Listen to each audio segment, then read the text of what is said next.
Asawa edition. Random questions, okay. What is your name? Dindi Binayon. Ano minayon? Your first question. What do you call a scientist who studies earthquakes? Vulcanizer. Seismologist? That is your final answer. Correct! Okay, for 100 pesos. Who was the first president of the Philippines? Emilio Aguinaldo? Is that your final answer? Correct! For 150 pesos, take it or risk it. Risk it. Okay.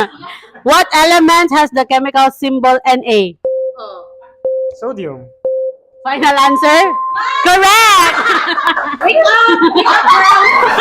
Wake up, girl! 200 pesos, take it or risk it. Risk it. Which part of the plant connects the roots to the leaves and supports the plant?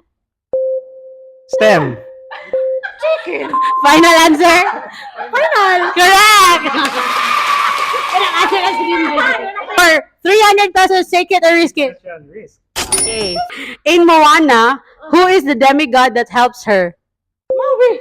Is that your final answer? Yes. Correct!